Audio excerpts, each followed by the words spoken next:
And good evening, everyone, and welcome to Michigan International Speedway tonight for another round of the FTF Saturday Night Super Speedway League, except it's on Fridays, presented by STN. My name is Blake McCandless, and I'll be joined alongside in the booth here tonight by Jacob Hitz. You may have heard his name when we were doing Road to Pro just a couple of weeks ago, but we finally get to hop up in the broadcast booth here together. And, another interesting combination here, Jake. We talk about this being a Super Speedway League Gen 6 here at Michigan. It pretty much plays out like a Super Speedway. Well, yeah, I was thinking about it before this started, not having a great deal of knowledge with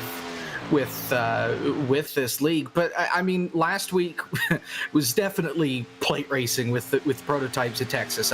These guys were three wide deep the whole way through the field. Here, it's going to be a lot more strung out. It's going to be a lot more like the old style of plate racing, where you'd be single file, maybe a couple passes here or there. You're more relying on the draft than you are on being 3 and 4 wide the entire way around the racetrack. No, that's certainly going to be the case, that you are going to have to rely on that draft. You're going to have all that downforce, but you are going to have to do a little bit of lifting. It's not necessarily going to be what we are accustomed to seeing on a lot of these super speedway tracks. A little bit of lifting will be the name of the game, or I assume how you will get it done here. As we go through qualifying here, of course, we do have heat races that'll continue to set the starting grid for us here tonight. The top two will have the front row, so really this 5-minute qualifying session just really a test to see who can get that hot lap. And right now it appears it is Ryan Naraki, 38.784, and then a tie for second place right now, Jack Painter and Brandon Hawken, locked in a close battle there at a 38.79. Yeah, they're, according to ATVO, they're tied, and even iRacing scored a tie for second place. So these guys, on paper, it looks like these times are pretty close together, and I think that's going to be key once we get into a late run. If these guys are still matching times, we may see these guys bunched up on top of each other. Oh, I think, well, this is a super speedway league, right? That is the whole name of the game, is for everybody to be stacked right on top of each other, battling it out. That's exactly why these guys come out here on a Friday night, to try and battle here at FTF, as it still appears Naraki will have control of that top spot, at least for the next couple of moments. The last couple of seconds continue to knock down a qualifying here. No time as of yet from Justin Malillo, Nate Stewart, or it looks like Brendan Mersda. He was just able to get a lap time down, 38.955, but I imagine he won't have time to complete any other lap as the last couple of seconds to wind down here. And this is kind of an interesting thing here, Jake. We have a tie for second. I believe by tying and scoring, it's going to go to Jack Painter there, 38.790, and they will be the top two who advance and at least have control of the front row here to start this race. And meanwhile, we have a heat. It's going to be 10 laps, but Jake, this is really an opportunity for everybody. They're going to make the show. This is really just kind of an extra practice session that they're gifted here to start this night out. It's almost like the Busch Clash, except it actually matters, because where you finish in this is going to solidify where you're going to be for the real race coming up. Normally it would just, okay, you get an extra practice session pretty much. It's got a race feel to it. You win, you go out, it's checkers or records, you come back with the flag or the steering wheel, and then you call it a day and move on. But this is a lot more risky, because if you take a lot of risks early, you're going to be starting at the back and have a long way to go once this thing gets rolling. That is certainly the case, and why don't we take a look at our starting lineup here as it continues to scroll across your screen. Again, this is just the starting lineup for this heat. Top two positions already determined by qualifying. And, of course, those two spots will go to Ryan Naraki and Jack Painter. But no surprise to see Brandon Hawken start up here at the front. Obviously going to be very competitive when you come to any track that takes any degree of skill. you're going to see Brandon Hawken at the front of the field. But I'm interested to also see Sean Butler starting back there in the 10th position. He's currently second in the points right now and second in Grand National Series points as well. He'll start from the 10th position. And then our point leader at the moment, Tristan Hagenstein. Again, this is a league that, harkens back to a lot of old scoring in the NASCAR system. So it's all about how you finish at the end, how many laps you lead. And right now, Hagenstein, and with his consistency, he's the points leader by just getting to the end of all of these races. Just a note here, I know we talked about Justin Malillo and Nate Stewart not setting laps. They are, they're not in the server. They're registered. They showed up at one point or another, but they aren't here, and they're going to miss this heat, it looks like. They may miss out on it, so perhaps that's an indication that they are okay with starting in the back. Again, after we have this 10-lap heat, we are getting set up for a 100-lap feature here tonight, the Mishadega 200. So a long night ahead for these drivers who, many of whom participating in this heat, will have about 110 laps of action here tonight. So plenty of time to figure out how that car is going to drive, whether it's loose, whether it's tight, what lane you want to be in. Those drivers have more than enough time on their hands, along with the practice time that they got in this race, to try and figure things out. We are at a bit of a different time than what you would typically see right now. 8 a.m. That's right, 8 a.m. In the sim right now, so the sun will continue to rise rather than fall here at Michigan. There are no lights here, so thankfully that sun is not falling. But you see there, cool temperature, 66 degrees, both ambient and on track. Very slight winds and only 54% humidity. So cool temperatures for these drivers. And again, that will continue to rise through this race as the sun starts to come up through turns 3 and 4, just in the background there of that tree line. But we're glad to have you with us again here. 10 laps, everyone advances, but this will determine the rest of the starting order for tonight's Mishadega 200 as Pace Truck will pull off a pit road. Brandon Hawken, Tyler Williams, your top two, and they'll get us started here tonight at Michigan. Green flag is out.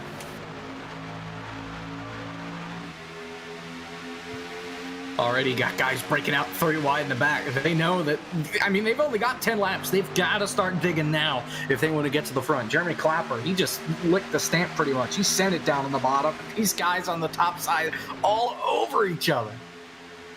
Well, again, this is a great representation of what we may see at the end of tonight. Again, only 10 laps to be run, so I don't think many of these drivers are even worrying about tires right now. They're just thinking, which lane do I want to go to? Let's see a guy like Kyle Riley right now working the bottom of the racetrack. Is that bottom lane going to be able to be worked in when you get to the end of this thing? As you see Riley dropping on back right there, Mike McConville in that beautiful Star Wars Pepsi machine, just doing a great job there, running in the second place. But I really love that paint scheme. Harkens back to the 1999 Busch Grand National Series. Ray Evernham, Jeff Gordon. That Pepsi scheme is nice.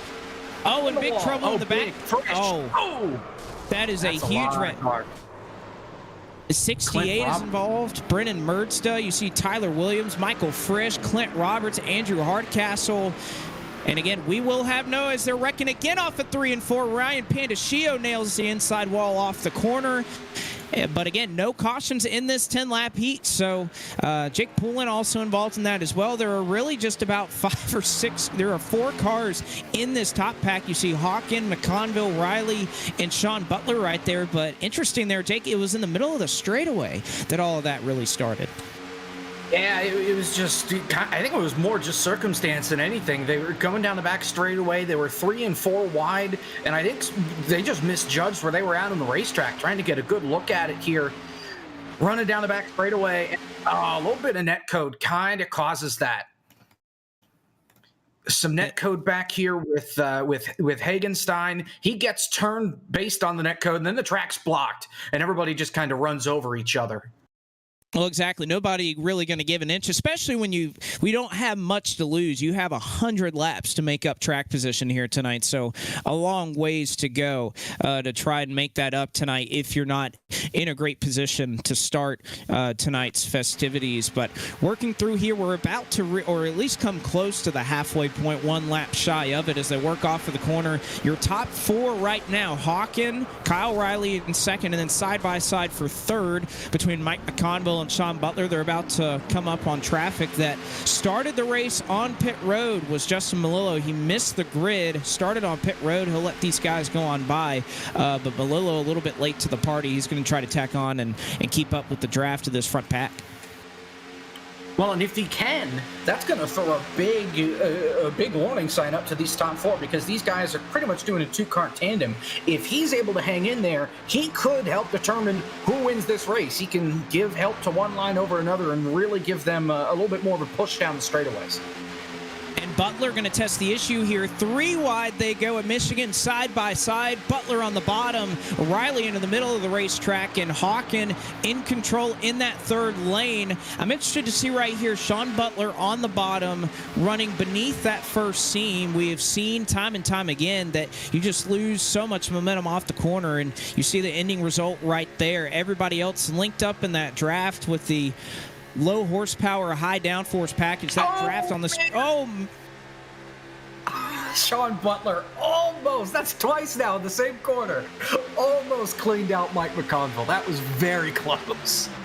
They were close indeed. Butler came up, and I think he didn't expect the 24 to be there, and that about caused issue there in that battle for third, but they're able to sort it out, and because of that, they are 2x2 side by side off the corner. They have a little bit of drafting help. Does that bottom line from Justin Melillo pushing Sean Butler along, but it looks like they are dead even 2x2 as they work into 3.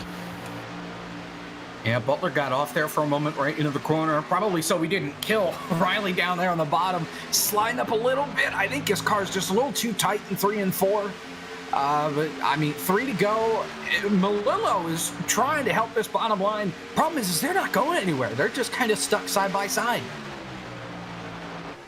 He's helping that bottom, but you're exactly right. They are just dead even right now. Riley may have Hawken clear off the corner, and indeed he does. He'll slide up, shuts the door on the 97. Hawken has nowhere to go with Butler beneath him, so he'll push the back of that 62.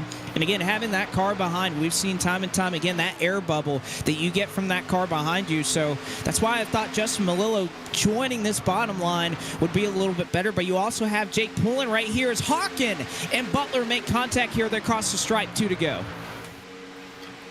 Butler's all over the place. He tried to go up the middle. He couldn't get there because Hawken wouldn't let him in. Now he's going to try and kill Hawken again down here in 1. He is just sliding all over the place. He's got Melillo all over him. At this point, Melillo just took out the lap car. Oh, that was a hard hit. Hard lick there for the South Point machine and Justin Melillo as well. Again, 2 cars that were not battling on the lead lap get together off of 2. We will stay green, and we will see the white flag this time. Hawken has managed to get the race lead, and then it is a 2-horse battle there for second. Kyle Riley falls back. White flag in the air. 1 more trip around, and Butler, even he has a head of steam as they head to turn 1 for the final time. I think Butler may have overused his stuff just a little bit. Unless this top 3 winds up wrecking each other like they did in the Busch Series at, what was that, Nashville forever ago, back in 2004. I don't see him having a shot. We'll have to see what happens, but I think he fell just too far back. May have burned his tires a little too much. We'll see what McConville has here for Hawken as they work into 3 and 4 for the final time. He may need some help from Kyle Riley behind him. A good dig off the corner. They'll be side by side as they head to the stripe, but it looks like it's not going to be enough. Hawken going to be able to just hang on over Mike McConville for the lead. And McConville had a run, just Riley was behind him through 3 and 4. It didn't do a ton, so Riley said, all right, well, heck with this. I'll try and make my own line, see if I can make something happen. Didn't work, but great job for Hawken, was able to hang on there, and he had a lot of guys stinking it up the inside and trying to move him up out of the way, sometimes on purpose, sometimes not, but he's going to start third in the big show. He is. That race win will net him a third-place starting spot in our 100-lap Michidago 200. As Hawken takes the win, McConville comes up just short, 3/100ths of a second shy of winning that race. Kyle Riley in third, Sean Butler in fourth, and the rest of the results, we'll get into it as we bring you the starting grid for tonight's race. They have a little bit of a warm-up session here, 5 minutes. We may not use all of that time here, but they have a little bit of time to sort things out, get ready for this race. But the one thing I saw there, Jake, that was kind of interesting there was the fact that, I was thinking that second lane seems to be where you want to run. But it really seemed like, at least on the short run, that bottom line, you could definitely contest and make some moves down there. It's not a one-lane racetrack right out of the gate. But as time goes on, it becomes a one-lane racetrack. You go to the bottom, you may send it in on the bottom and have a good run, but you come off the corner and you're going to be 3 car lengths back from the car you're battling, just because the inside, when you get off the corner on the bottom, car gets a little loose, tries to step out on you, at least off of 2. And it's not a great place to be. If you're able to run the bottom and then slide up towards the wall off corner exit, you may still get a little bit of speed out of it. But if you're trapped on the bottom and got somebody on your outside, you're going to struggle. Yeah, it's very tough there to try to make that work. And with that, working on the top, I don't think we've seen, and, maybe it'll change as the track continues to wear in that third and fourth lane that's widened out here. We know Michigan recently paved, so for the most part, you'll see drivers kind of working in that second and third lane for the most part. Not exactly working up the racetrack just yet, but we'll see how this track widens out. You can see in warm-up now a couple of drivers, they'll test that lane that is right next to the wall, get that air bubble working in as they try to make up some time. But again, just a quick 3-lap warm-up here for these guys to get their final bearings on and try to get ready for 100 laps here at Michigan. Should be fun.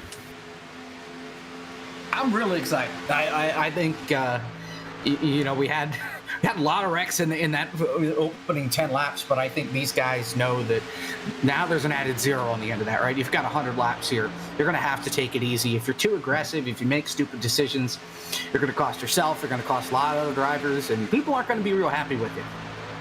No, they're not. That is one thing that in this series in particular is something you really have to deal with. Again, we have about 20 guys out here running in this race, so many of them are regulars of FTF. They've raced each other a lot. But, a lot of love is not lost between these competitors. We've seen a lot of very crazy races in this series already. Talk about the 1987 Monte Carlo and Ford Thunderbirds that we saw running at Daytona a couple of weeks ago. We saw the Daytona prototype last week at Texas for 120 laps. That was a pretty lengthy race. A lot of chaos, a lot of controversy out of that one. But the one thing about drivers is they have those memory banks. As one myself, I can tell you just about anything that any one of these guys has done to me in a poor light. You remember that, and that's one thing they'll have to keep in mind as they race each other throughout the season. And many of these same guys are up front. You see the same characters a lot. You have to manage that and realize that at some point, if you use a guy up a little bit too much, they're not going to tolerate it at some point. Yeah, the iRacing drivers have the memory of elephants. It seems like, you do something stupid, you tick somebody off, they're not going to forget. Everybody's kind of got the Jimmy Spencer mentality. You're not going to forget when somebody screws you over like that. And you never know when payback could come. Now, in the Super Speedway League, I don't know if that's the right idea, just because you got a lot of people in a small amount of space that you dump one guy in revenge, you're going to take half the pack with you. And half the pack being mad at you, I'd rather be mad at one guy than have the whole field mad at you. That is certainly the case. The more friends you can make out there, it's certainly the better. And, one thing I was kind of taking note of throughout that run was not a whole lot of fall off. And, of course, that's really no shocker there with the temperature we have out here, 66-degree track, so it's relatively cool, partly cloudy, so not a ton of heat here. And, of course, it was 8 o'clock in the morning when we started that heat, so it's not like we're at a part of the day where the sun is really beating down on this racetrack. But Brandon Hawken, for example, was running mid 38s, 38 4s, 38 3s for a majority of that race, and pretty much in it at a 38.6. So over 10 laps, only about 2-3 tenths of fall off. So I'm sure that's something as we continue to go, the weather gets later in the day, track warms up, that will continue to progress. But I think it's showing these drivers early on that the tires may matter, but I don't think we're going to see quite the fall off that we're accustomed to maybe seeing out here in Michigan, at least not this early on. Yeah, I mean, you'll see fall off at Michigan, but it's not like you're going to Atlanta or Auto Club where you're pretty much driving on a cheese grater and the tires are shot after 5 laps. You can get a decent bit out of the tires, especially if you take it easy. So we may see some of the guys towards the back half of the field have fresher tires and start to slice their way up through as time goes on. We'll just have to wait and see what everybody's strategy is with tires. I mean, there's no limit, I don't think, looking here at how many tires you can take. So I don't think these guys are going to be too worried about that. I don't think they will either. As we take a look at the starting lineup for tonight's Michigan 200, Ryan Naraki will roll off from pole. Jack Painter in second. Of course, those two off of hot laps that they ran in qualifying. Third goes to Brandon Hawk in fourth. Mike McConville. Kyle Riley starts in fifth. Sean Butler will start to the outside of row number 3 in sixth. Jeremy Clapper seventh. Dean Adders in that 91 machine, he'll start in 8th. Brian Keita in 9th, and Clint Roberts, Jake, will round out the top 10. Got Tristan Hagenstein back in the 11th spot with Cosmin Ionescu starting 12th. Brennan Mersda starts 13th with Tyler Williams on his outside. Next row, Adam Martin starts 15th. Ryan Pandicio starts in the 16th spot. Jake Poulin in 17th. Andrew Hardcastle in 18th. Justin Malillo 19th. Michael Frisch 20th. And Nate Stewart, I don't think he's on the racetrack. He is not. He's supposed to be starting 21st, but he ain't here. Yeah, Nate Stewart, perhaps a start and park effort, or he's not going to be able to make it out on the racetrack. So it looks like with Stewart's absence, we will have 20 drivers who are set to take the green flag here for 100 laps around the Michigan International Speedway. And again, I think more than any other race, you think about a super speedway league, everybody is on top of each other. I think this is a race where you're really going to see the stars shine in this one. You're going to see separation. The guys that really know how to get around this racetrack are going to be able to separate more perhaps here than they have at any point this season. And as soon as the pace car goes off, Ryan Naraki wastes absolutely no time to get on the gas. So we are already green here from Michigan, and what a job he did jumping that start. He gets about a 5 or 6 car length advantage as they work into turn number 1 for the first time. Well, here's what I'd be worried about with him getting that big of a jump. Remember, I mean, Super Speedway Series, he's going to get eaten alive by the rest of this pack when they get to him, because they're going to have a lot more momentum. They're going to have more of the draft. And kind of like this, Hawkins going to go to the inside and say, see ya.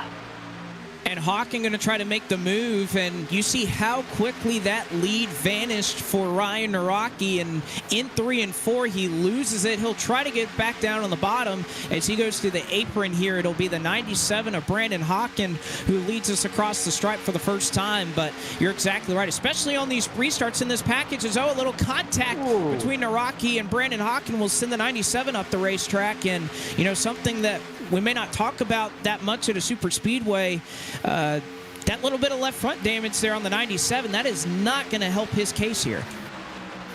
Yeah, I think that came from a little bit of net code, but I'm not entirely sure. These guys are close together, and they kind of just bottled up, and it shuffled Hawken and McConville up to the high side and up out of the way a little bit. But so far, so good. Make it 2 laps. I think this is farther than we made it in the heat. So they're already taking the advice of just taking it easy. Top 5, top 6, almost single final.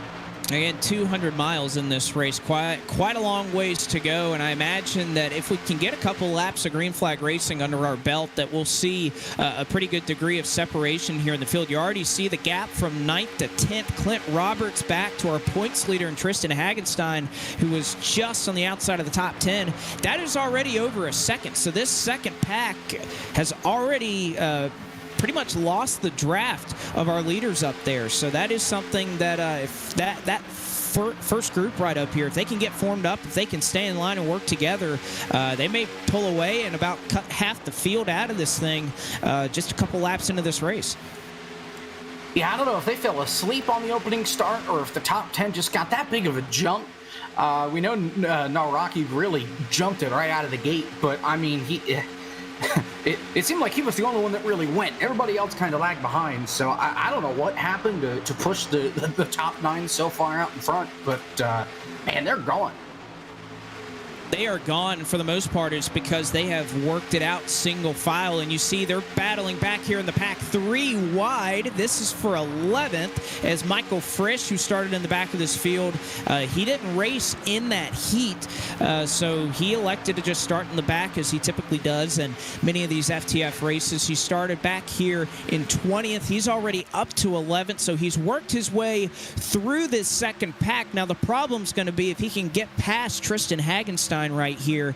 He's about 1.2 seconds ahead behind that lead pack, so he is going to have to work hard, really push that car to try and catch that lead draft, because again, we mentioned with this big spoiler on the back of this car, it is very important to try to catch, and actually he's just going to try to push Hagenstein up to that lead pack. Now, Frisch, he did run in that heat. He was involved in that opening wreck on the back straightaway, and I think what happened was he just said heck with it and left the car sit on pit road, and then when Malillo came back and finally got running again, I think he passed him as, oh my, who was that? Clint Roberts just about had a heart attack there on the back straightaway. He made himself a nice little chicane off of turn 2.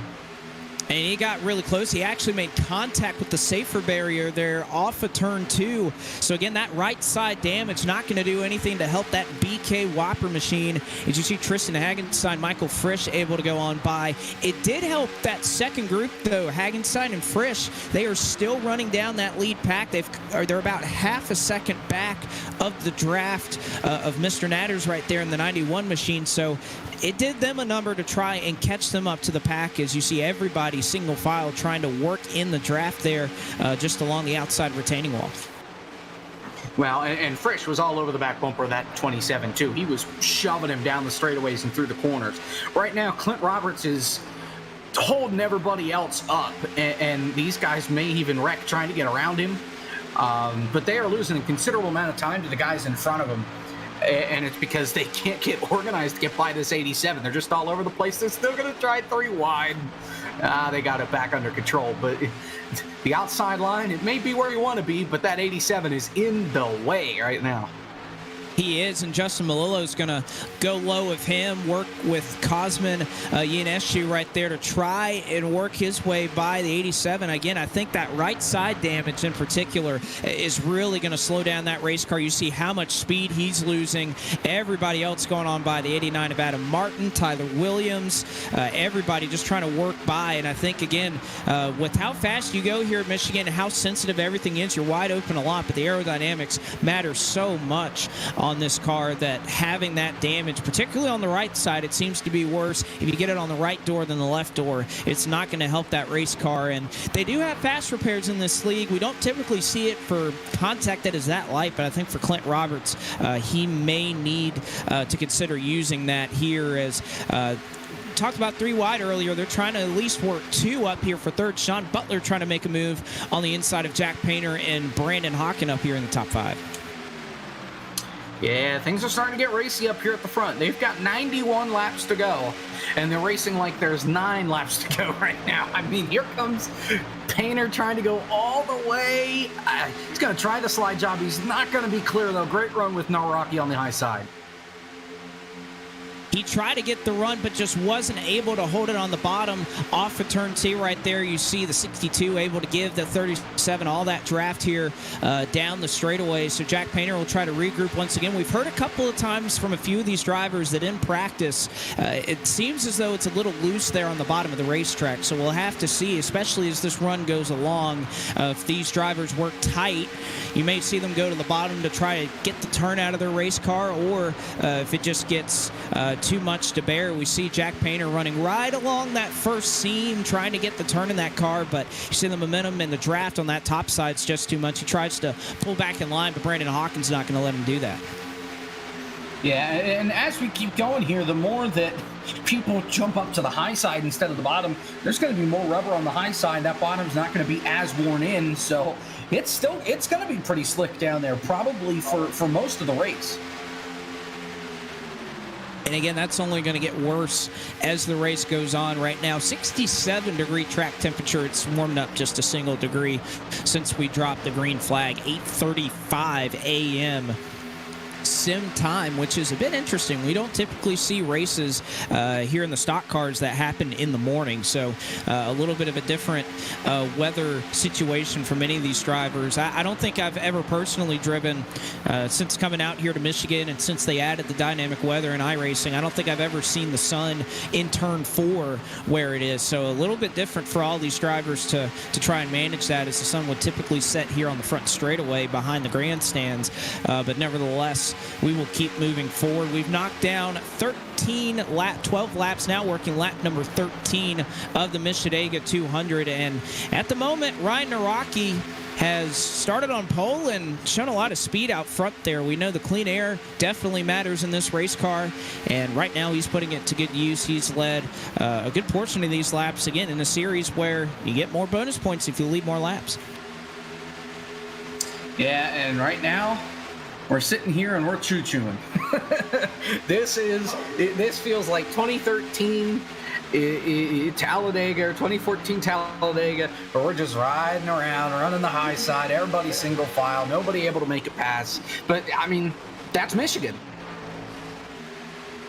That is Michigan, although one thing I'm surprised about, you see Naraki, Kyle Riley, Brandon Hawken.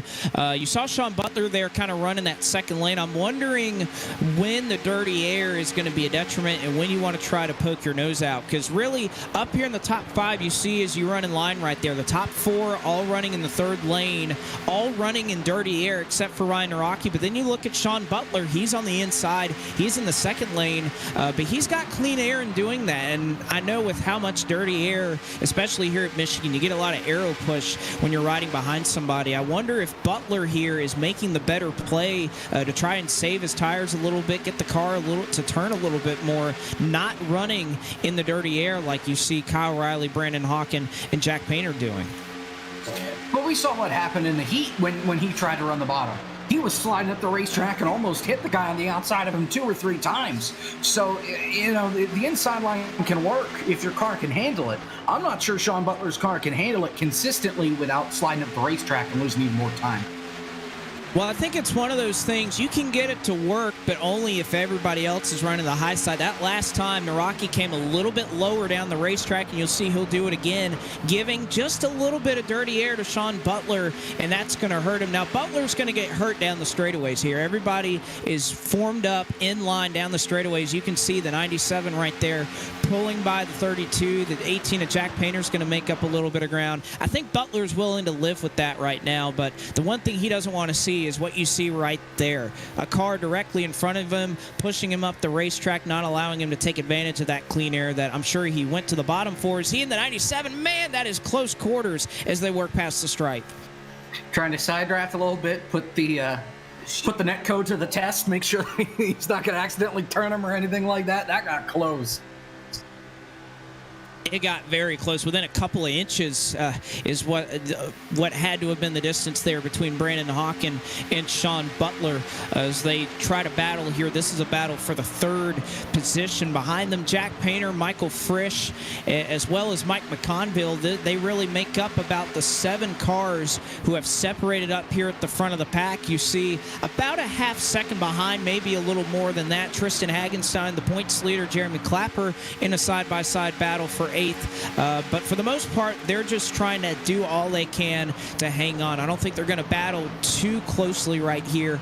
They're just going to try to do all they can to hang on to that draft. And this is something that comes up a little bit, and something that I even experienced a little bit of in this car is if you're in Jeremy Clapper's position right now, you have the cleanest air of everybody that is not the leader. Everybody is running right on top of each other in that first line. So Clapper right now, about a half second back, he still has less dirty air than everybody else is having to handle in traffic. That could be something that helps him save his tires a little bit. And that may be why we saw a lot of these guys catch up from that first run where they were almost a second back. Then they were able to catch back up again. And I think we're just going to see that constantly is they'll get to the back bumper, they'll lose time because of the dirty air, they'll fall back, and then they'll start reeling them back in. That's the idea. They'll try to reel him back in here throughout these laps as we're coming across here to take lap number 20, all of which have run under the green flag so far. No cautions yet to speak of. We didn't even have one in the heat, despite some of the spins and incidents that we saw working in that first 10 laps. But now on to lap 20, and it's one of those things, especially in a super speedway league, but we can talk about it in Michigan as well with how these drivers are packing up. The one thing that I love about these races when they go green and running in a super speedway league is green flag pit stops always seem to be what separates the haves from the have-nots. And especially for these drivers at Michigan, you're probably looking at stopping twice, maybe once during this race. That could be the difference here. If we stay under the green flag, that may be what you need to do to stay up in that lead pack, and green flag pit stops always have a good job of creating that separation. Well, Michael Frisch and Jack Painter almost ended that entire conversation about green flag stops. They were door to door, and I don't think you could have fit a piece of paper between the two of them off turn 4. They were beating and banging coming off of 4. That could have been our first caution. That got very scary very quickly. But, when you think of plate tracks, you think it's, it's relatively easy to get on the pit road during green flag stops. You've got a lot of apron, at Talladega, you've got a lot of room to brake. Here, you've got little apron when you're coming off turn 4, and it's more like a 1.5 mile racetrack where you can have somebody flying on the bottom, somebody comes from the middle to the bottom to try and pit, they're slowing, and then you clobber them just because you have no idea that they're pitting. That's the danger factor we have at a track like this, where these guys are flying, they're really close together. But the ability to get to pit road is a lot harder here than it would be at Daytona or Talladega. It certainly is, and communication going to have to play a big role in that if you want to get onto pit road cleanly. One thing, though, I think Ryan Naraki, with him being the race leader, is you see a very tight side-by-side battle with Sean Butler and Kyle Riley. Butler has really looked sporty in that Pennzoil Ford Mustang the last couple of laps, and I think Naraki even recognizes it as he's continued to make ground on that bottom side, doesn't need the help in that draft down the straightaway to try and make that second lane work. But even Ryan Naraki, I think, is starting to take note of what that 32 is doing. He's basically moving down in front of his line, trying to impede the progress of Sean Butler, but it seems like for the moment, it's not slowing him down. He and Kyle Riley have been dead even the last handful of laps. And you got Michael Frisch he's still creeping down there on the bottom, but him and Painter almost did it again. Beating and banging, cutting down in turn number 1. If we're going to rack up here at the front, it's going to be the 58 and the 18 that are causing it. I'm telling you, these guys it's like a cat on Velcro. They are all over each other. I think the 18 just hit the wall on the straightaway. Yeah, he was definitely fishtailing that car off of turn 2, and the UNCW machine definitely did take a little bit of a scrape on the wall. We saw how that affected Clint Roberts. We'll see how it affects the 18 machine. As you can see it, perhaps someone else scraping that outside wall as they are nearly touching for the lead. Here comes Sean Butler, a big block by Ryan Naraki as they got into turn 1. Naraki perhaps ailing on those tires, but he's trying to keep that clean air for all she's worth. Lap 25, that was a block like there's 2 to go, not 76 to go. I Norwalkie should be very happy right now that Sean Butler lifted or something. Oh, they saved it. Oh my gosh. And Naraki and Butler made contact, and I imagine that was a little, I'm sure that Butler wasn't exactly looking to avoid hitting him there. He maybe felt that the block going into one was a little much as they touched just off of the corner. Butler gets the worst end of it. He has to cycle back to third. We've seen a handful of drivers with that little crinkle on the right door, and it looks like Sean Butler may have picked that up as well. Think that Ryan Naraki might be okay as far as damage is concerned. But they are definitely getting racy up here at the front of the field. Ryan Naraki just not able to take advantage of that clean air. Kyle Riley has a huge run on him as they head into one. He's not going to do anything with it, and Butler, because of that, is going to try to go to the inside for second. Yeah, you know what Sean Butler said there that last time by? He said, all right, if we're going to race like it's 2 to go, then we're going to race like it's 2 to go, and I'm not giving an inch anymore. I think that's the message he sent there. And Kyle Riley is stuck on a box. He's got to run. He's all over the back bumper of the 37. He just can't get by him, and we're blocking again for oh, man. Sean Butler is going to be ripping off the steering wheel by the end of this run. He has got to be furious inside that race car. Well, it just shows you how tough it is to pass. If Riley would take the opportunity to try to pass the 37, I think he would have a chance. But right now, Butler is just stuck between a rock and a hard place. You got Kyle Riley right now who seems as though he's working with Ryan Naraki through these corners to try and push him on the straightaways. And then Butler just doesn't have the amount of speed to overcome the 62 and the 37's tandem in this. So Butler still stuck on the bottom there as they work into 3 and 4. Naraki doing a great job of controlling the front of this field, although he's going to give some dirty air to Kyle Riley right there. That allows Butler to make up some ground. But again, on the straightaway, you see that draft that Butler is missing. He just can't do anything to overcome that. Brandon Hawken comes up to the back of the 62. So I got to give credit to Sean Butler. He's pretty much a lone ranger down here on the bottom of the track. Can't do anything with anybody, but he's trying to make up all the ground he can. He just doesn't have any help to do it. Well, he's had Frisch behind him for the last couple laps. Now Frisch is starting to abandon him and jump up to the high side, and I think that's going to take all the wind out of Sean Butler's sails at this point. I think he's just going to be forced to keep on waiting, and maybe he won't be able to pull anything off until after green flag stops. If we have them, or whenever they come down on the pit road. Maybe he's just going to have to wait for fresh tires, because it's starting to look like at this point he's not going to be able to make the move. Perhaps not, but the one thing I think going for Butler here is if he wants to fix a little bit of damage, he can use that fast repair. It's a risky move, but he can. And again, as long as you're really within the top 6 or 7 by the time we make those green flag stops, I think you're in a good position. You can either lose or make up the amount of time that encompasses the top 7 that are separated by about 0.6 of a second. You can make up or lose that on pit road. So as long as you're with this front pack. Frisch put Hawkins in the wall on the front straightaway. I'm sorry, but Frisch got a little too close. Hawkins tried to move up and got sucked into the outside wall. So I'd imagine he's probably going to lose a spot to Painter and maybe even one more to McConville here, depending on the damage on that right side.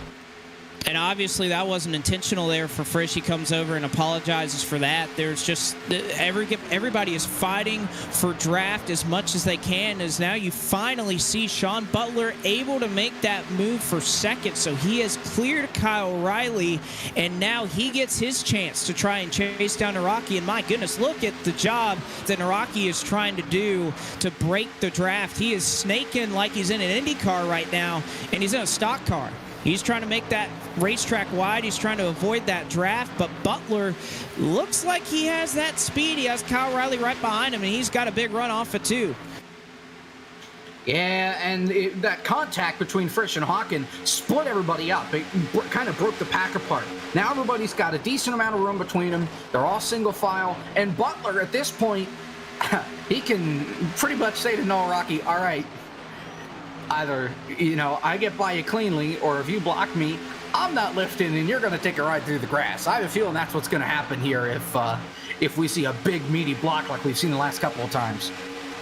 Well, again, keep in mind, they have a fast repair, so they can afford to press the issue a little bit. If you wreck a guy, he can just use his fast repair and perhaps return the favor a little bit later on in the race. So we'll see exactly what happens here. Is Riley not going to push the 32 here? So there's definitely something going on here. I think whether they're teammates or they just decided to work together, it's definitely hard for Butler to try to kind of play the 2-versus-1 game right here. He just cannot overcome the 62 and 37 working together with the damage and everything. But we'll see if Michael Frisch can try and save something for it, because Michael Frisch is right on the back of Sean Butler and this lead pack. And remember, Frisch started in the back of this field all the way in 20th, and he has caught up to the race lead. So that 58 bar visuals machine is flying, as he may try to make a move here on Butler. He does to the outside. Yeah, Butler tried to fit in line, and Frisch says, yeah, no, I'm there. Now he's going to try and go up the middle.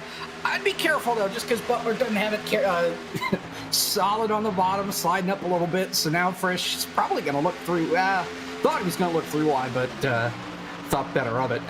Frisch has got to be patient at this point, though. He's still got a long way to go. We're not even halfway. Got a pit stop coming up. Just got to take it easy as Butler. Whew, missed the corner. See ya. Didn't do too well off of that corner. Here comes Michael Frisch to the outside, and he just has too much momentum there on the top. Butler just cannot fend off anything in that Pennzoil Ford Mustang. Is now Frisch going to shoot the gap. He's going to go to second. Butler, a little bit of a checkup, is an aggressive move from Michael Frisch there. He nearly gets into the 62 off the corner, and Frisch is really pressing the issue here, looking for the lead late in this run. I think Butler, he's tired of battling these two. He's going to work with them. He's going to push that 58 into turn 1 to Rocky with the block. Man. Oh, and Frisch went to the bottom. He tried, I think, just kind of bump and run him. He's still got to run. Here comes Kyle Riley, though, with a big runoff, too. He's going to probably just shove the 37 down the back straightaway. He's going to try to, but here comes the big run from Butler as he's going to push the 58 by as they are racing like it's the last couple of laps here, and we're on lap 36 of 100. A lot going on here as Frisch not going to be able to clear the 37 off the corner, and Rocky's going to come down and make contact with him. A little bit of net code in there, too, but they're still going to make contact. What a save by Riley. And Frisch, I'm sure, didn't take kindly to that contact. Not sure who came up, not sure who came down, but I'm sure each driver's going to blame the other one, as now the 58 and the 62 nearly make contact. Butler going to try to work once again with Michael Frisch. So two-car tandem. Look at the run that gives Frisch, and Frisch is going to go all the way to the lead with it. Oh, he's going to lose a lot of time here on corner exit, though. Here comes Butler. Here comes Rocky. Here comes the cavalry. He's got to run now. Oh, man, what a block by Rocky on Butler. He almost got turned, cleaned out going to turn 1. Well, I imagine, again, you can throw that block a couple of times, but you can't throw it too many times before somebody gets sick of it. And Sean Butler right there. Again, now he's stuck again. He's got no help from Frisch, who he shoved, quite literally shoved to the race lead through 3 and 4. And now, once again, he is still battling the 37 and the 62. Now you bring everybody else into the mix. Brandon Hawken, Mike McConville, Tristan Hagenstein, they've all been watching, perhaps saving their tires to try and catch up to this pack. The Michael Frisch is now left by about 0.4 of a second. So my goodness, that 58 is just checking out right now. Well, yeah, he's 0.2 faster than everybody else right now. I think Rocky is holding everybody up. The problem is nobody can get by him because he keeps blocking like crazy. Look at the pack he's got behind him as now Butler gets to the outside. But now Riley goes to the bottom. These guys cannot make up their minds. It's the 37 and the 62 are teamed up against the 32, pretty much against everybody. It's them versus the world. Butler's finally going to get by. Here comes Hawken. And tell you what, they went to the bottom because they're coming to pit road. I mean, it's a smart move. As soon as they got past for the lead, they pretty much came down as... Oh, boy.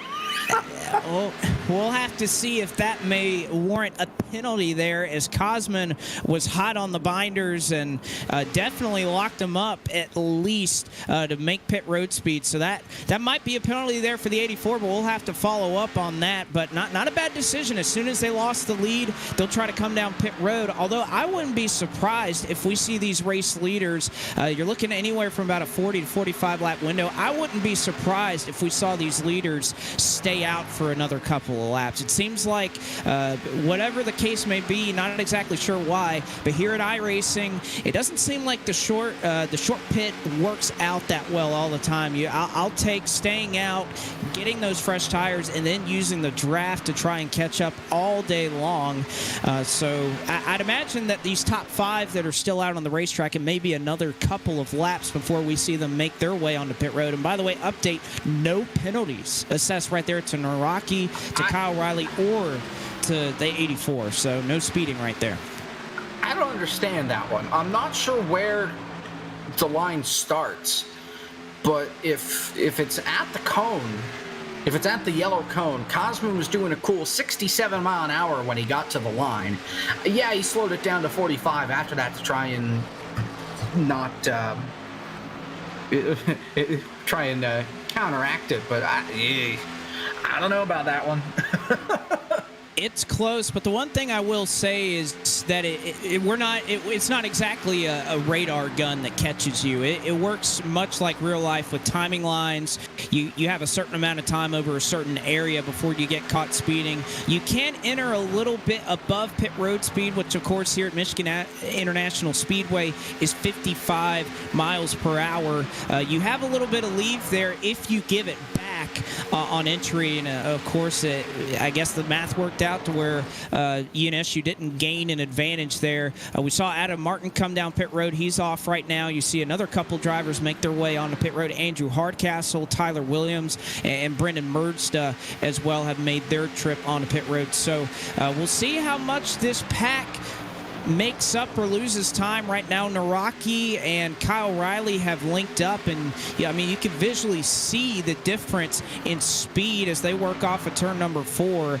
They are going to be to the better part of about a second, maybe more, faster than our race leaders right now. That last time, 38.4s for our drivers on pit road. For Michael Frisch, a 39.6. So they are making up quite a bit of time here by getting those 4 fresh Goodyear Eagles, but now they're going to get slowed up by that same traffic. I was going to say, now they're going to run into problems because they're going to hit this traffic. If they're too aggressive like they were with the leaders, they're going to wreck. There's no doubt about it. If they try and make stupid decisions, it's not going to work out well for them.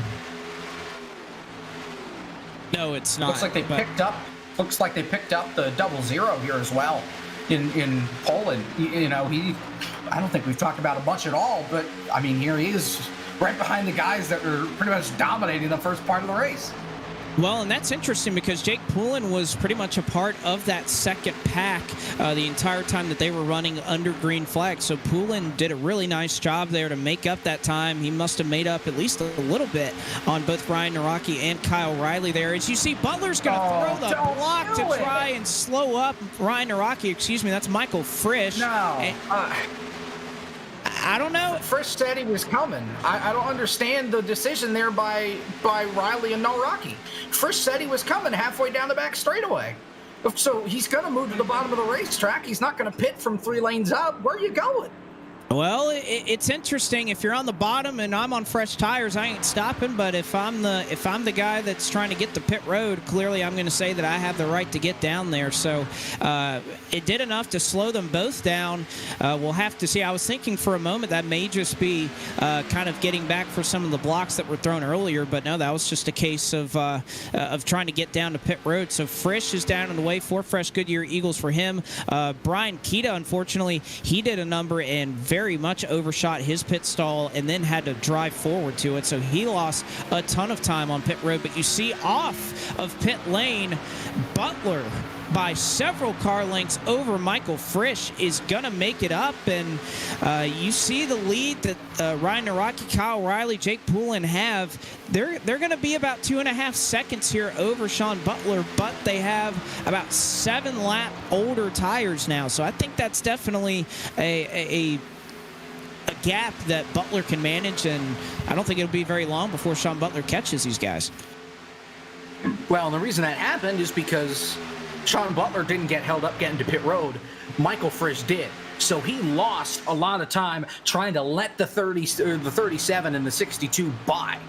So Frisch really had nothing to do with that. He was going to lose spots just because he was kind of forced into it. Well, we'll see how all that plays out. Mike McConville was the final driver to make his way down to pit road. Tristan Hagenstein as well, and they have both made their pit stop. So as we come up here on the halfway point of the Mishadega 200, it's been run entirely under the green flag. We'll see how these varying pit strategies cycle out on the other side of this break. Don't go anywhere.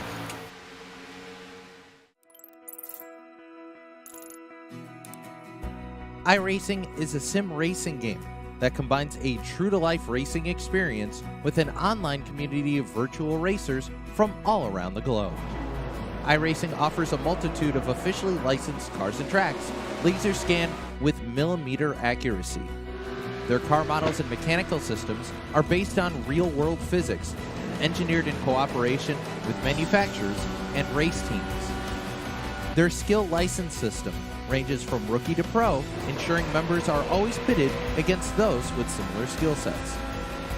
Members are able to sign up for a weekly race series, compete in time trials, host a private race with friends, and participate in racing leagues created and run by the community. With over 170,000 members, iRacing works in partnership with renowned motorsports organizations like NASCAR to deliver virtual races based on the real-life NASCAR Cup Series, as well as many other series on the NASCAR ladder. iRacing also features team racing, providing a variety of options for members to create and manage their own teams. Race with friends or real-world teammates in full-length endurance events like the 24 Hours of Daytona, Spa 24, or the Bathurst 12-Hour. Additional partners include IMSA, World of Outlaws, Supercars, and IndyCar, allowing members to race in their very own Indianapolis 500, Bathurst 1000, Chili Bowl, and many more iconic events. This is iRacing, delivering the most authentic racing experience short of getting into a real race car. Sign up today at iRacing.com.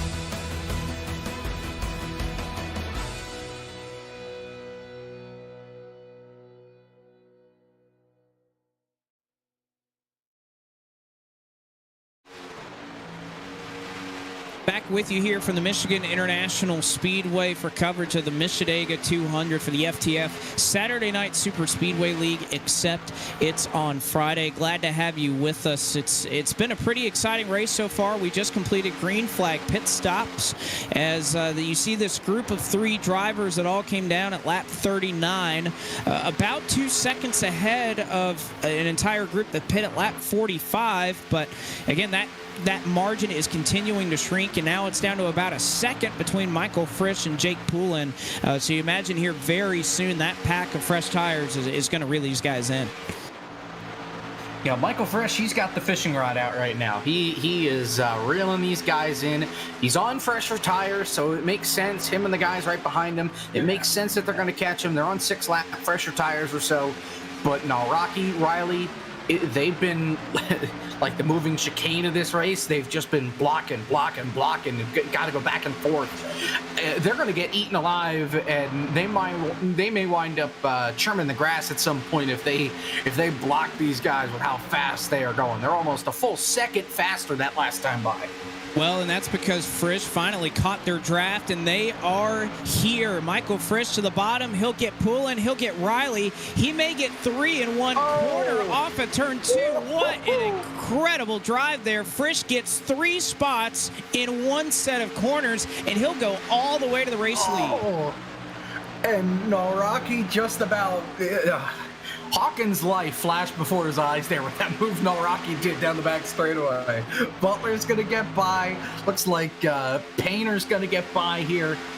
You saw it coming. These guys stayed out longer, so they're going to be on fresher tires, and it's going to be very easy for them to get by.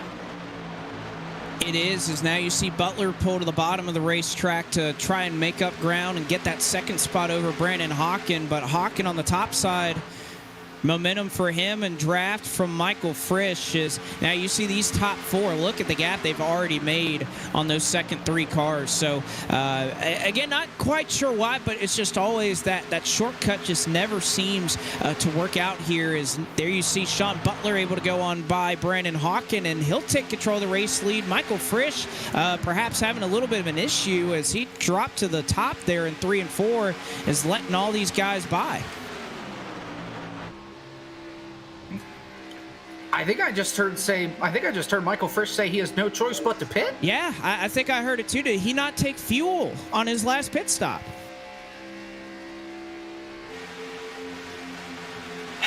Yeah, he's going to have to. He's calling for a halfway caution. I don't blame him, but I think he shot himself in the foot on pit road.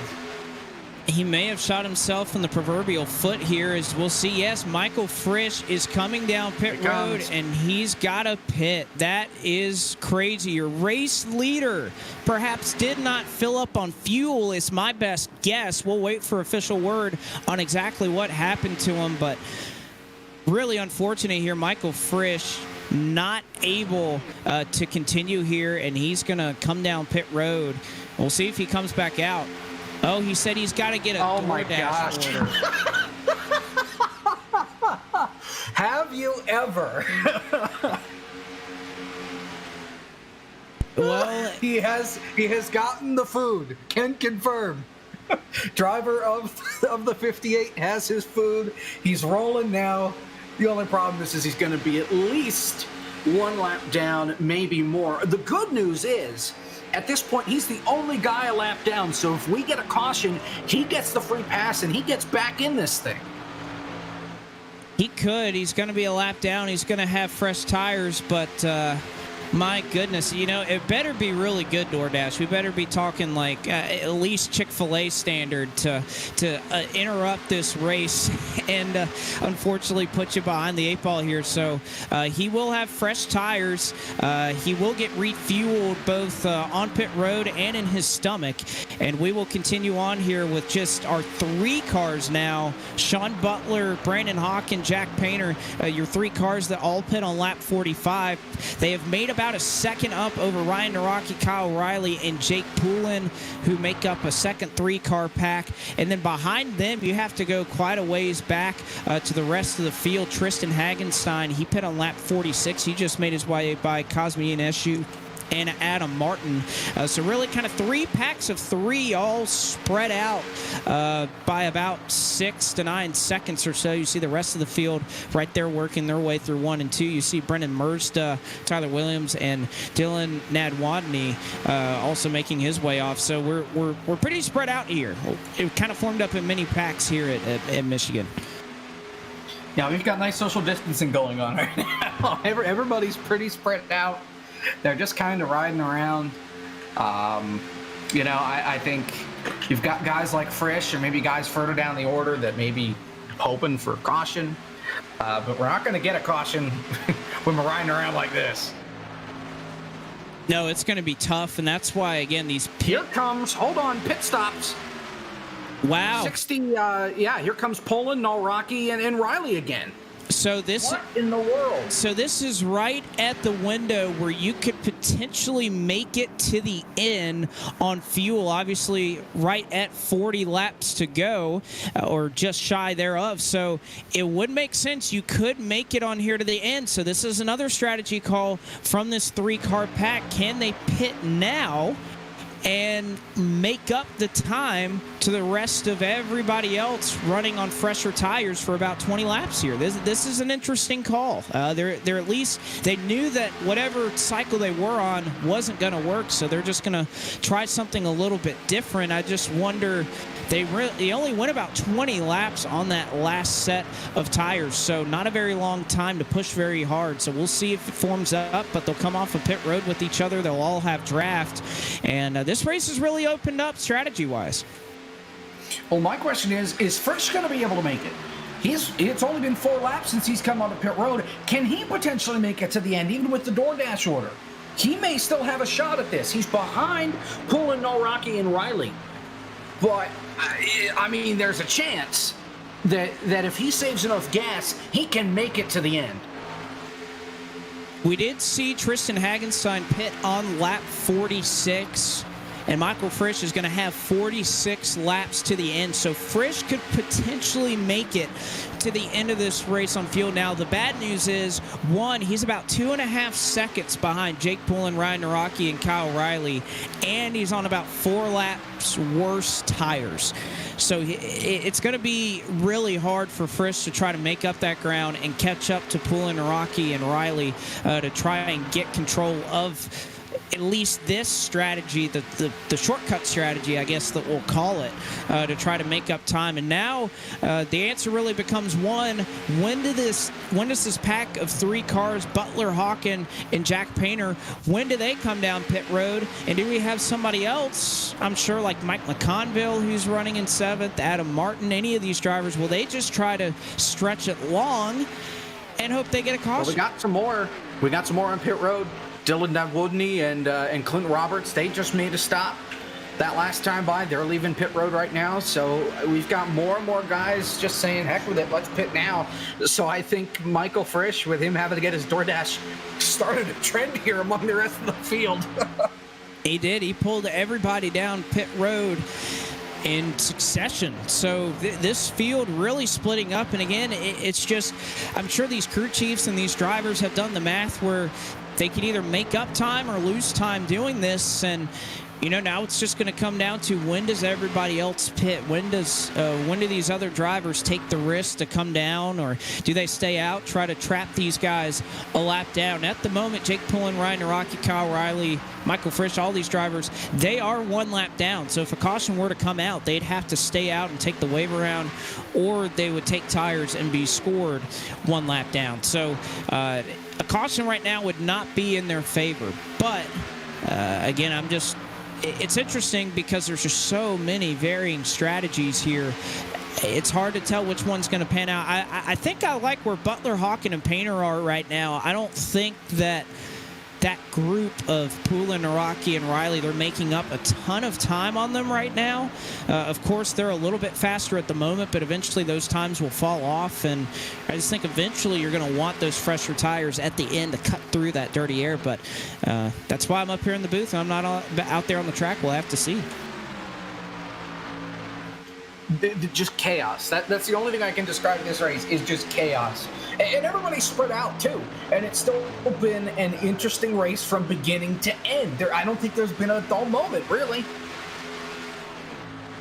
No, there hasn't. And even though we're all spread out here, you can see that pack is about to catch our race leaders to try and unlap themselves. They're about a second faster, maybe 0.8 of a second better than Sean Butler, Brandon Hawken, and Jack Painter right now is that group of drivers that came down pit road already. So they're about a second faster. But again, we've seen the tires really level out on that last run. It was really about 40 or so laps in, or really after lap 20, there was not a lot of fall off. So we'll continue to see. Right now, Jake Poulin, he'll come down to the bottom. He'll go by Sean Butler and unlap himself, and I'm sure Naraki and Kyle Riley will follow in suit.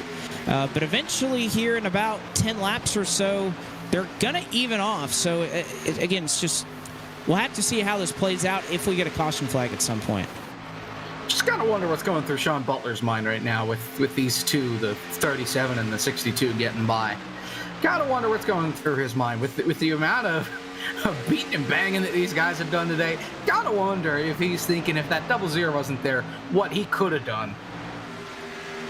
Well, I wonder how these guys are trying to slow them up. I imagine that Naraki and Kyle Riley, they really one of the only things they can do is just try to get park in front of Sean Butler and the rest of this group and really just give them dirty air. And you see Naraki and Riley doing that right now. They're blocking both lanes. They're giving everyone in this pack a little bit of dirty air, trying to slow them up as much as possible. But on the flip side here, they're faster on the straightaways. That's one of the great ironies of what we talk about when we talk about dirty air. It helps these guys on the straightaway, but obviously when they get to the corners, it does nothing to help them. So it's one of those things where it kind of works both ways, and we'll just have to see how it cycles out. But here's the problem. If they keep slowing up the leaders, that's going to allow Michael Frisch to get back on the lead lap. I don't think they really want to do that considering how freaking fast he is. And here comes the leaders. All three of them. Oh, Painter! Ooh. He about hit that cone right there, and just about got a penalty for doing so, and we got our answer. So Sean Butler, Jack Painter, Brandon Hawken, your top three after coming in at lap 45. They elected to stay out for just about 25 laps, and they'll come down and pit, and then they'll run about 30 laps to the end. So, again, we'll see where they come off of pit road. Of course, you got to get in your box. You got to get off of pit road. You got to get onto the apron in 3 and 4, or 1 and 2, rather, smoothly. We'll see here. It looks like Butler will win the race off pit road. Painter looks like he'll leapfrog Brandon Hawken there and get into second, but you see that pack go on by the race leaders. It may be very similar to what we saw that last time. Butler, if he's about 3 or 4 seconds off of Poulin, Naraki, and Riley, you have to imagine he's not going to sweat that too much. He's got 11 lap fresher tires and just about the same distance that we had under that last cycle of green flag pit stop. So if I'm Butler, I'm Painter, I'm Hawken, I'm feeling really good right now. We got about 3.5 seconds to make up. We've got 30 laps to do it in 10 lap fresher tires. You just don't want a caution. That's the only thing you don't want. But that's going to cycle Cosmin Ionescu to the race lead right now. Where did he come from? Huh. So on the flip side of that, you have everybody who has not taken that short pit just yet. Cosmin, the 84 machine, the DEI Chevrolet staying out. You see Adam Martin directly behind him. He also has not come down pit road. And about 8 seconds back, you still have 2 drivers that have yet to come down pit road, Tristan Hagenstein and Mike McConville. You see those 2 drivers working off of turns 1 and 2 and onto the back straightaway. So we have 4 drivers, as well as Brian Kita. He has not made his trip down pit road. Unfortunately, he just had a miserable stop when he came down to pit road on lap 45. So otherwise, every driver... Or no, excuse me, one more. Justin Malillo also has not made his trip onto pit road. So the top 6 have yet to come down. The rest of the field, we'll see right here, Jake Poulin would cycle out to be the race leader once everything cycles through. But again, you see that pack of 3 cars right there. Jack Painter, Sean Butler, Brandon Hawken. They're not too far behind. They're about 2.5 seconds back now of that lead pack. Yeah, I heard Butler come over the radio and tell Painter to get out in front of him. I think Butler's plan is to shove the hell out of the 18. And, well, right now they're only 2 seconds back, so they got the fishing pole back out. And that's what they are doing. They are reeling them in little by little. Painter that last time by about 0.8 of a second faster. So you have to imagine it's not going to be that much time until they get a sniff of that draft from Poulin, Araki, and Riley, and we may see a brawl here. But also, if these guys get a little aggressive, you may have to think that'll play into the hand of your top 6 that have all yet to come down pit road. So again, it'll be interesting to see. We'll see how much time is knocked off that last lap. Painter a 38.6. This lead group a 39.4. So again, another 0.8 of a second rather out of that lead for Jake Poulin, Ryan Naraki, and Kyle Riley. Yeah, get that Jaws music ready because they're already a second back. They've gained a second in about a lap and a half.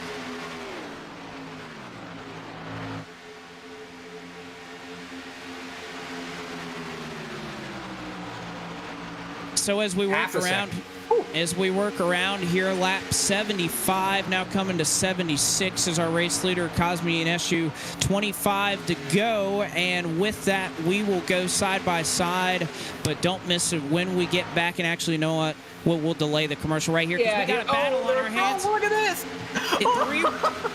Three wide. Jack Painter goes around, and now he's going to look by Kyle Riley, or excuse me, Jake Poulin, to try to get the lead of all the cars that have cycled through.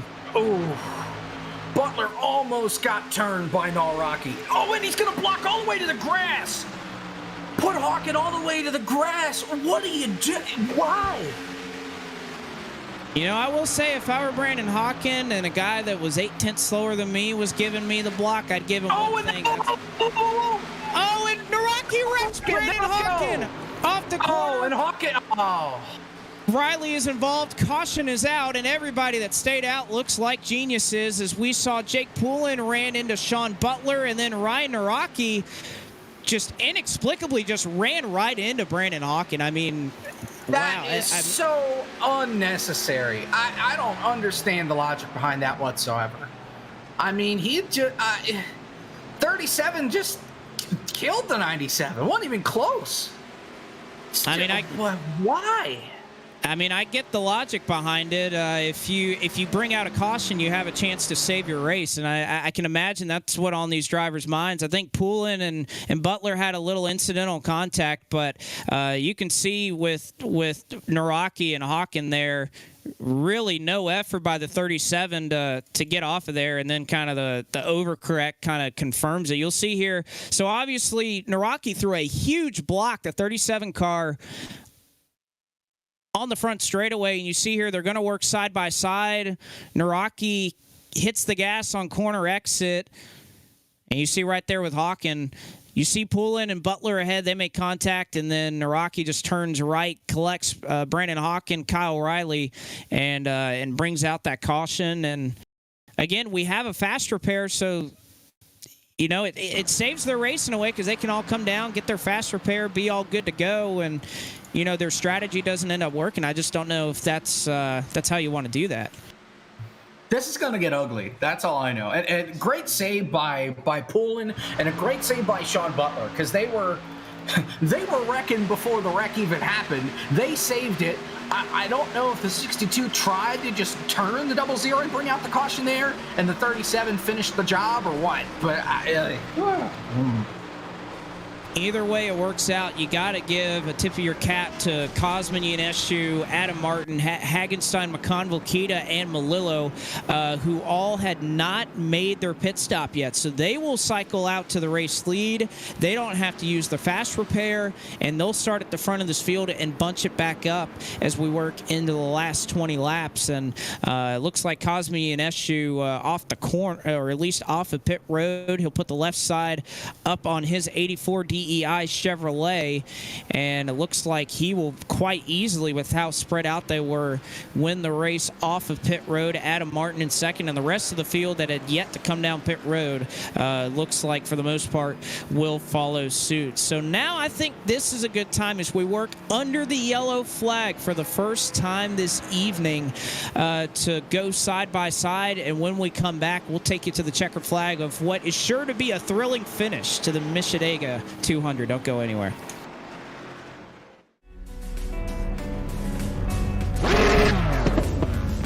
"40 of the best sim racers. $200,000 on the line. Who will rise to the challenge?"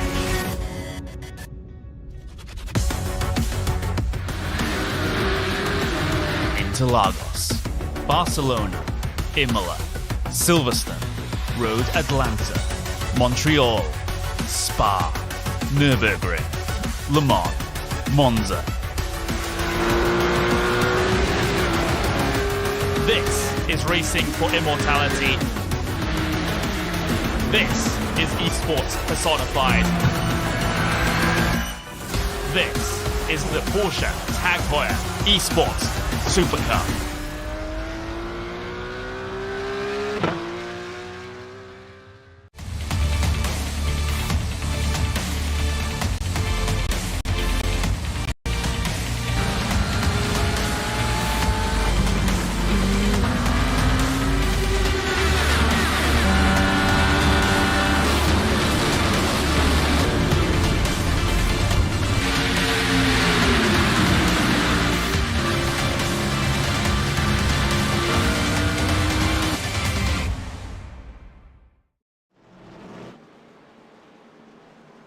what once looked like a tame race has turned into absolute chaos here as the caution waves for the first time tonight, and we're going to be set to go green, or at least clear to the end here. 20 laps, we're bunched back up.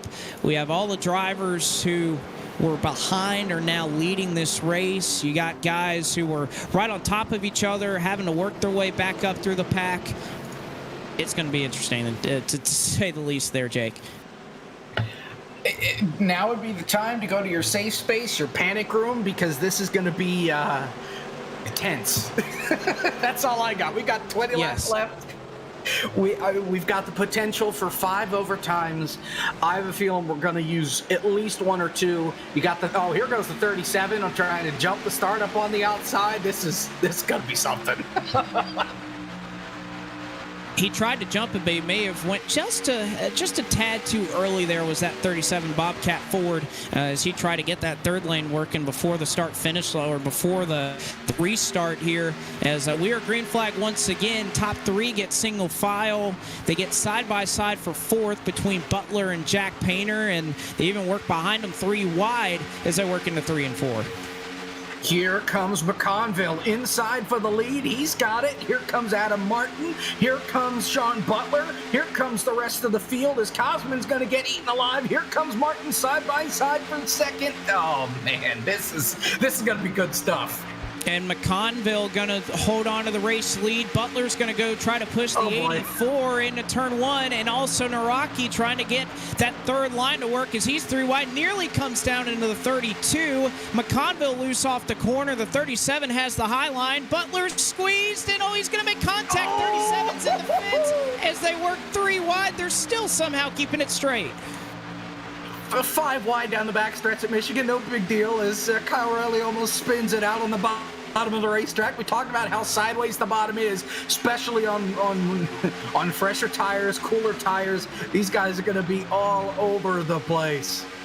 They are, as you see, Butler goes to the high side. The 84 and the 24 hook up on the bottom. Naraki shoving the gap 3 wide there, back for the 5th position. Martin on the bottom, Naraki in the middle, Hagenstein on the top. And this is why Tristan Hagenstein is leading this point season. And the consistency with which he just always finds a way to stick around at the end. And now here he comes. He's going to shove it up the middle, on the bottom rather. 3 wide on Mike McConville. Butler going to shut the door on the 37. Contact made. As now they are 3 wide back there for 4th once again. You know who was trying to make it 4 wide on the bottom? Michael Frisch. He came out of nowhere, and he's back up in this thing because of that caution flag. I almost forgot he was still in this race. He got his DoorDash order, and he's got a chance to win this race now, as they are just all packed up here at the front of the field. Gianescu making his way by Tristan Hagenstein, who had the race lead for just a moment. The 84 goes on by. McConville shoves him. Contact made between Araki and Justin Malillo there for 4th as Malillo went low. He's able to gather it up. They work 2 wide. Contact made again. Hagenstein and McConville. Hagenstein gets turned. Oh, man. Oh, that's such a heartbreak. Points leader. Points leader, and again, we will have to see. I don't think he's used his fast repair yet, but I think McConville, it's just a classic case. They made a little bit of contact, and then I'm not sure if he was loose or if he didn't appreciate it, but nevertheless, Hagenstein ends up in the fence. He spins out. Really just a single car incident, actually. I think McConville was maybe venting a little frustration there as the caution flag flies for the 2nd time in Michigan tonight. Yeah, I heard Michael Frisch come over the radio. He wasn't happy with the 62 of Kyle Riley. They made some contact getting into turn 3. They were fighting for the same spot.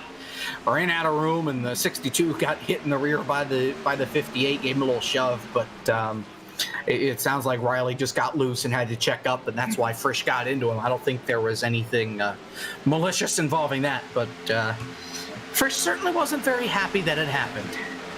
Well, and looking at the replay, it looks like there was a little contact there off the corner between Tristan Hagenstein and Mike McConville. Perhaps Hagenstein came up a little bit. McConville definitely doing all he could to try and hold that position. But off of the corner, I think it's a different story. McConville had that race car collected, and he definitely took a turn to the left, gets right into the right rear of the 27 on the straightaway. And I think that shot kind of speaks for itself right there. Obviously, Hagenstein wasn't too pleased with it, and gives him another shot there for good measure. But a lot of tempers out here at Michigan tonight, something I didn't think we'd see. We have strategery. Brian Kidda has stayed out and is your race leader. Everybody else coming to pit road. And it looks like Painter only took 2 tires. Him and another one. Who is that? Is that... I think that's McConville, actually. Yeah, McConville took 2 tires in the faster pair. He's going to be back up in 6th spot. All right, so, whew, man, have we had a lot happen here. Brian Keita staying out now. Mind you, he may have stayed out. We do give a bonus point if you lead a lap. So if the 7-Eleven is just thinking here, maybe I've seen it all the time in our 2003 leagues where you used to get a lap lead for staying out. I wouldn't be surprised if that's what he's pulling here, because I just really can't see 10 lap older tires. We've seen how much they matter, how much fall off there is. I really don't. I'd really be shocked if we saw the ex-wife Toyota here stay out, but he's going to drive right by pit road. So the 7-Eleven pulling a little bit of a gamble here. He is going to stay out on the racetrack, and oh boy, is that going to make this restart interesting. I think the reason he's staying out is because he knows that we've got under 15 laps to go. We're going to have 13 to go on the restart. And these guys are going to be antsy, and they're going to want to get to the front as quick as humanly possible. I think he's staying out thinking, if we get far enough into the run and I'm able to hold on and stay in the top 10, we get another caution, everybody pits again, then I can pit, get the tires, and not lose as much time. Man, a lot to talk about here tonight, a lot to talk about what's coming up here on STN as well over the next couple of days. Of course, tomorrow night, the FTF Grand National Series visits the Bristol Motor Speedway, and we get to throw the Xfinity cars, something that you will not see in real life this week and haven't seen on iRacing yet, on dirt. So the FTF Grand National Series presented by Bar Visuals, they'll tackle the dirt tomorrow night, 10 p.m. Eastern, right here on STN. The Four Corners Racing League will also visit Bristol Monday night, 8:20 p.m. Eastern, as well as the FTF Grand National Series presented by Bar Visuals. Next week, we get to go road course racing once again on April 3rd. Of course, this series taking a little bit of a break next Friday, so that will do it here. But a lot coming up here on STN. But again, we got so much to watch, so much to decide here in the waning laps of the Michigan 200. A lot of drama, a lot of implications. That's how FTF does it, and we'll see it here on old tires. Brian Keita up at the front of the field, 13 laps to go when we take the green flag. He's got a bit of a car length advantage, but when will those tires fall off, or can he hold on? We'll find out here through 1 and 2. I think they're going to fall off right about here. Yeah. Cosman's going to sit it up the bottom. You've got Rocky trying to stick it up the middle. Painter up on the high side. They're going to try and go 4 wide, maybe 5 wide for the lead, trying to pinch each other down the back straightaway. This is only going to end one way, and it's going to end with a couple of cars in the catch fence here, I'm sure. Well, you see the cars scattering around that 7-Eleven machine as he just continues to quickly fade away, already outside of the top 8, now nearly out of the top 10 off of turn 4. So the tires not working out for that 7-Eleven. And again, it is worth mentioning there are no tire limits in this race. So you can come down and get 4 fresh tires whenever you so please. And Butler and Rocky nearly make contact there. Wow. Butler got a big shove from Kyle Riley, and it almost pushed Butler straight into the 37 of Noel Rocky. Great save by him, and he only lost 1 spot. He's still in 4th, and Butler's going for the lead. Butler going for the lead over, again, Mike McConville, who was just involved in that last incident. He had the fast repair. Now Naraki will shove Butler. Butler getting a nice shove from Ryan Naraki, and he'll go 3 wide in the middle as they are 3 wide for the race lead. Butler in the middle, McConville on the top, ENSU on the bottom. Let's see what happens here. Butler going to edge just out in front of the Pepsi machine. He may have him clear high off the corner. He does. And now he'll get drafting elbow. The 24 is in the fence. Oh, and they're beating and banging. Here comes the 63. Pandistio, Reckon, there goes Malillo. He saved it. Now back across the track and cautions out. And Malillo not able to save it as he was trying to push Kyle Riley, I believe, off of 3 and 4. I think he and Michael Frisch got together as they entered the corner. And we will ride under caution once again. And I think we just saw very plainly how much old tires may not help you. So will we see drivers come down pit road? Will we see them stay out? That's something we'll have to see, but a pretty clear wreck here in the 3 and 4. I think Frisch was just trying to go to the middle, and I just don't think he saw Justin Malillo there. That's what he said over the radio, at least. Yeah, he went for the same spot that Malillo was in and just turned him just because I don't think he knew he was there. Must have been in a blind spot or something, or thought he had more than enough room, and he didn't, and just got the 53 around. Great job by the 22 to keep it off the 53 and keep it off the 68. Hardcastle, great job avoiding that wreck, and great job by the Whopper car to avoid completely running over Frisch and making that a whopper of a problem. Instead, kept the car going in the right direction. So everybody's staying out here. I'm not surprised just because we only ran a couple laps. Got some cars in the back that are pitting. Frisch going to lead that train onto pit road. Mernsta, Poulin, Hardcastle, Nadwoodney, Hawk, and Malillo. He was just in that wreck. But, yeah, we kind of got a mixed bag here on who's coming, who's not. We did, and, I kind of thought we would see this, that at some point somebody in that mid-pack was going to come down pit road, and for the most part, everybody behind them was going to follow suit, and the first taker was really Michael Frisch there. Not only because of that, I don't think he has I'm not sure if he has a fast repair left, but actually Frisch is still going to sit here on pit road, so perhaps fixing a little bit of damage is he, but it's really about the back third of the field. Yeah, he may be eating his DoorDash too.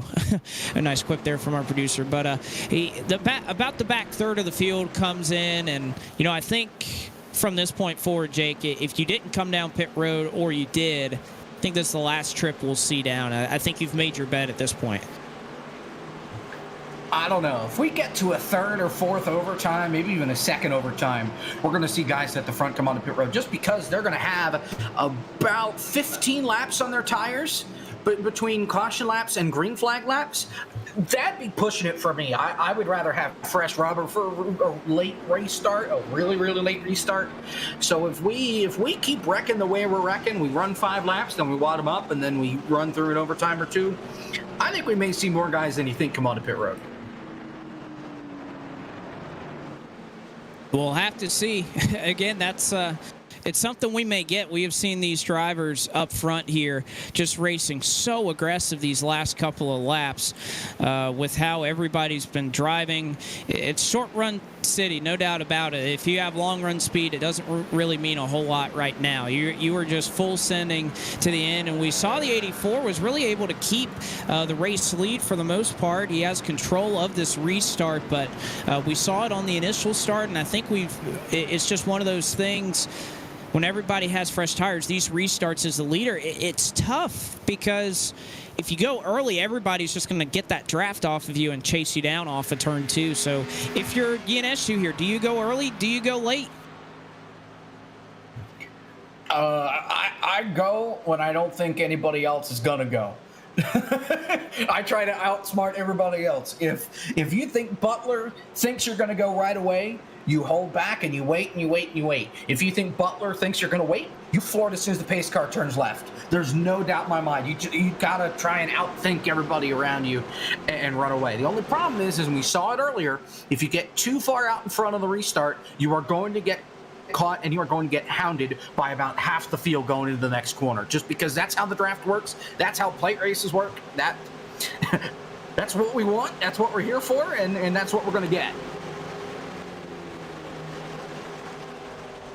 So we'll reset it for you. Cosme and SU, Sean Butler, Ryan Naraki, your top three. And I'll tell you what, the 84 and 37 speeding teammates, I think they knew exactly when they were going, had the hand out the window, and ENSU wasted absolutely no time, went just as the pace car pulled off the track to try and get Naraki there ahead of Sean Butler, and I think it worked to perfection as the 37 is going to have the 32 clear off the corner. Oh.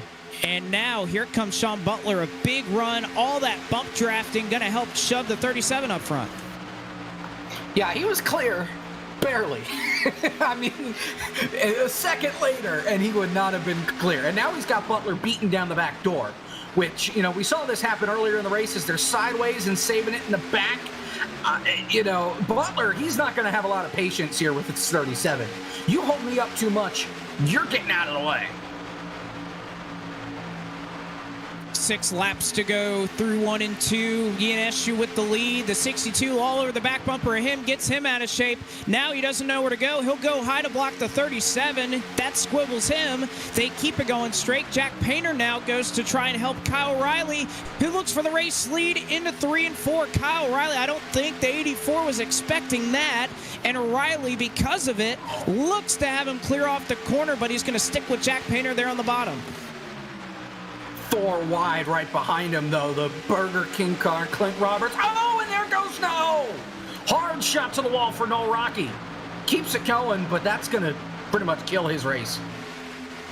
And you saw there a little bit of a block there from Naraki, and this late in the race, nobody's lifting. We saw Pandashio there. He did not lift, but Butler up the middle, 3 wide for second as Riley trying to decide which lane he wants to try and block. Butler through. ENSU going to have to regroup. Again, when they get to the stripe this time, 4 laps to go. Butler's a man on a mission. He's not going to be denied this win. Going to go to the outside. Cosman's going to go to the middle. McConville and Pandisio, they're just sitting around waiting for the wreck at this point. You know, they're here to finish up at the front and wait for these top guys to take each other out, because they're certainly trying to do that right now. And again, you have to remember what kind of points you want to gather here. If you're Sean Butler, you're second in points. You need to try to make some up on Tristan Hagenstein, who right now runs in the 8th position. So how hard do you want to push for that, or try to go for the race win? 3 laps to go, and they cross the stripe this time. Riley leading the 84 of ENSU. He's got a teammate right there to help him. So you see those two will hook up. McConville and Painter on the bottom. Butler and the 87 of Clint Roberts trying to lead the high side. Yeah, the outside line just doesn't seem to have the effect that it did earlier on. It just seems like the bottom is the stronger line to be in. These guys are working really well down low, and they're covering their ground right now, kind of putting Butler in a box up on the high side.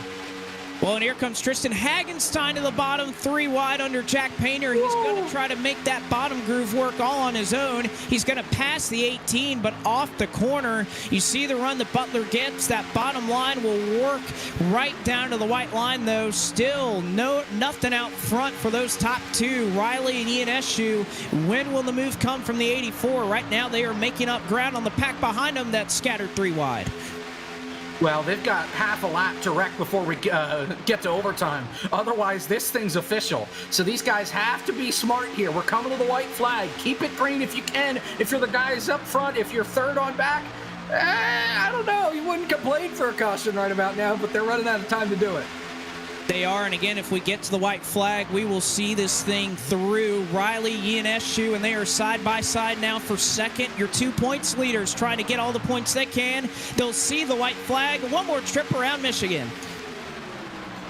Michael Frisch going 4 wide on the flat going into turn 1, and it's going to put the 87 up in the wall. He keeps it rolling. We're still creating, Cosman trying everything he can. I don't think he's going to have enough help. Everybody else is just too far back as Butler and Hagenstein are battling for third.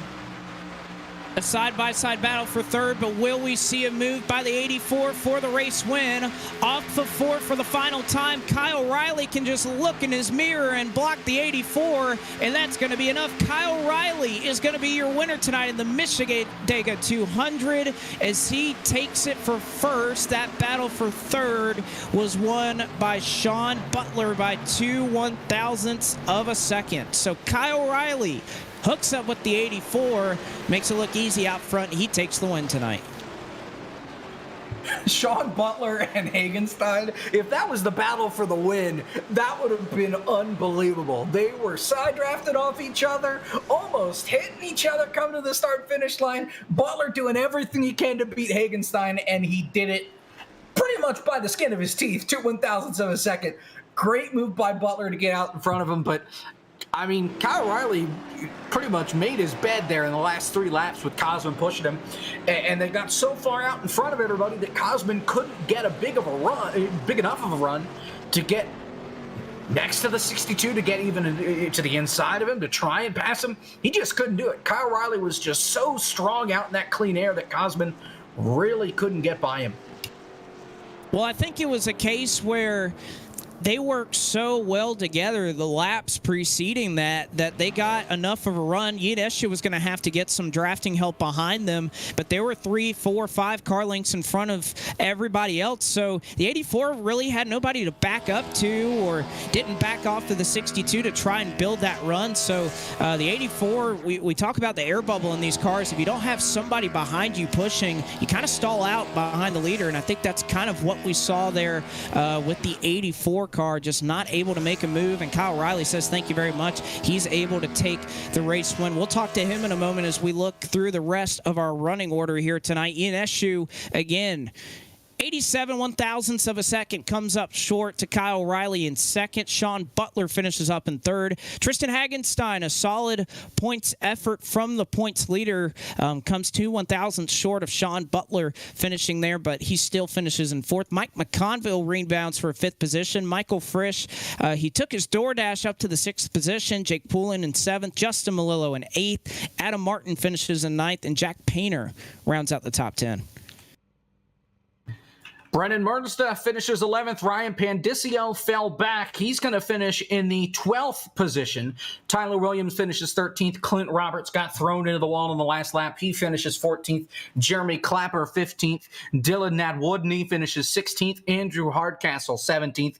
Brian Kidda, the tire strategy didn't quite work out for him. He finishes 18th. Brandon Hawken falls all the way back to 19th. Ryan Nalraki, after that contact, finishes 36 seconds back in 20th. And Nate Stewart didn't take a single green flag lap in the heat or in the feature, finishes 21st, rounding out the field of 21.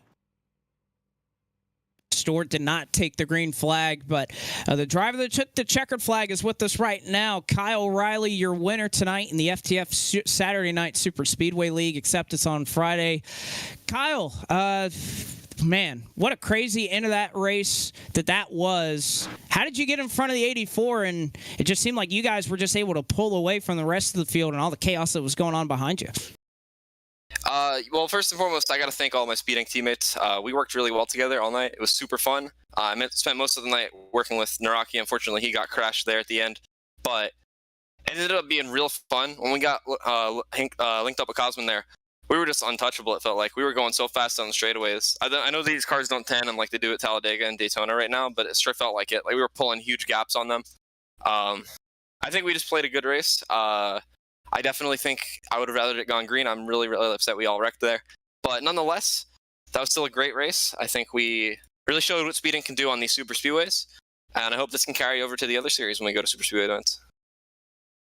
I was about to say, coming into tonight, a lot of people may look at this in Michigan and this package, and it's not quite a super speedway. There's still a certain degree of lifting that comes into play, and the clean air and dirty air and all that. So how was it to balance, what you guys do so well, or what you guys have been self-described as so good at, and then coming to a track like this where you're having to drive a little bit? I actually think it played to our strength a little bit. Obviously, I think if this race goes green, we get beat by that group that were staying out. Like, it was Jack Painter, Sean, Michael Frisch was there, and there was another car. I think it was Hawken. They definitely had us beat if this thing went green. I don't know how they were saving their tires so well. Those short stints at the end definitely benefited us because I think on fresh tires we knew how the aerodynamics were going to work. It's pretty much the best. You had to be in the middle groove most of the night. If you ventured too low or too high, it was kind of a death sentence. But I think it definitely raced unique. It raced more like the 87 car, I think, than the Cup car does, because you really had to make the wheel work in your favor. You had to make sure you held a steady line. Car was always trying to jump away from you, especially on the restarts. It probably looked like the cars were, on rails, but they were real loose if you were 2 and 3 wide. I don't know how everybody held on to it as well as we did all night, but it was really impressive. Now, looking forward to tomorrow, of course, the FTF Grand National Series presented by Bar Visuals. We tackle Bristol Dirt in the Xfinity car. What are your thoughts on that? I know we've done a lot of truck. We've done some Cup cars at Bristol Dirt, but what do you think the Xfinity cars have to say at that track? Well, if there's one thing we've seen this year in FGNS, it's been chaos. Just complete chaos, no matter where we've gone. It could have been Daytona, any of the short tracks we've been to. I see no reason why Bristol Dirt will be anything different.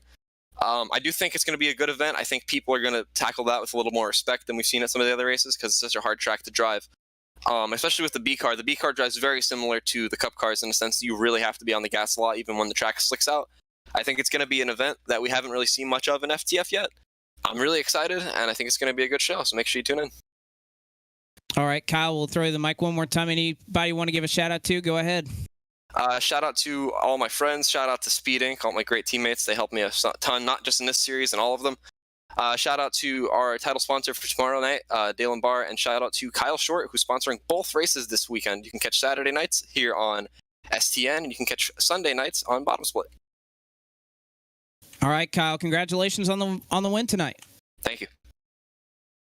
And Kyle finishes up in second, and like he said, his Speed Inc. teammates worked so well all night, and Jake has caught up with our second-place finisher. The man who paints the machines at 84 came just short of victory lane.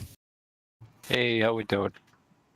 Cosman, let me tell you what, you got bailed out by that first caution that kind of set everything out. The strategy paid off for you. You stayed out when everybody else came onto pit road, and then that caution came out, and all of a sudden you were pretty much in the perfect spot. Take us through it.